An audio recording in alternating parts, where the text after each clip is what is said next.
Okay, week 2. Tapos na yung week 1. Gaya nung inexplain ko nung week 1, ang goal na weight loss ko weekly is 0.5 up to 1. 0.5 is conservative.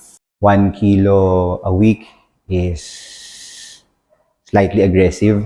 As expected, laki yung weight na nawala in 2 weeks. So, from 95 down to 92, 3 kilos. Hindi naman ganun ka, no? Pero ako, I rate it as aggressive na.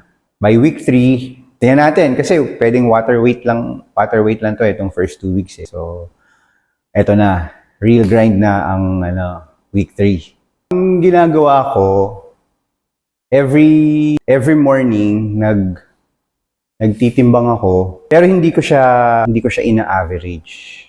Hindi ko siya weekly average. I just weigh in daily para lang alam ko na I'm on track kung tumaas ba, bumaba. Pero hindi ako nag-a-adjust agad when it comes to yung food or nutrition. Kasi kumbaga, kung ano yung nakikita ko sa scale, ano lang naman yun eh.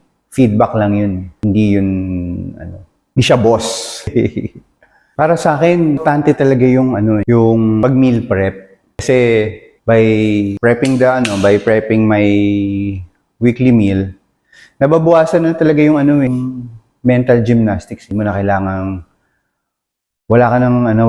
na-remove mo na yung daily decisions. Kung ano ba yung kakainin mo, ano yung iluluto mo, saan ka kakain, mga ganung bagay. Kumbaga, yung mga unnecessary na stress, na friction, as much as possible, tinatanggal ko na yun eh. Kasi nga, as early as now, nire-ready ko na eh. Pagdating ng time na babawas ka na ng calories or pagdating sa bandang mga later weeks, yan na magkakaalaman. Kasi syempre, as you lose weight, yung cravings mo, sisipa naman yan. Dahil, itatry kang ibalik sa balance ng katawan mo eh. Kumbaga, as early as now, kinukondisyon ko na yung sarili ko na lesser friction, mas madali yung decision making kasi nga, ready yung food.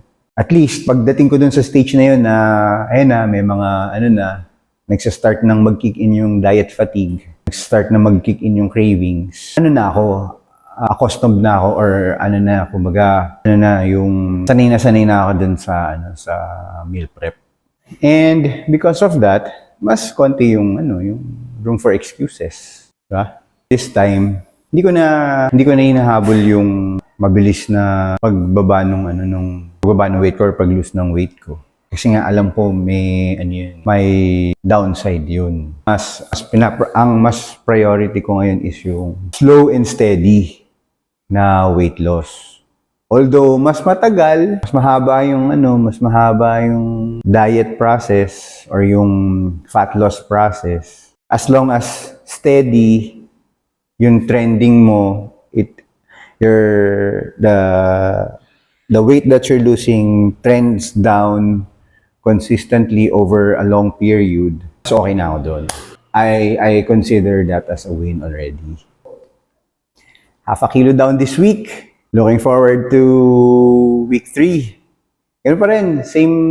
Alright, half a kilo down. Ganun pa rin, same process. Kung ano yung ginawa ko nung week 1 and 2, tutuloy ko lang siya this coming week 3. Kasi nag-work eh. If it's working, kumaga, why fix something that is working? Diba? As long as nag-work siya, nai-hit yung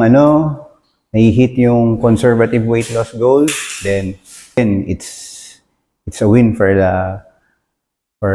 my system, for my process. Pero, siyempre, still, day 1.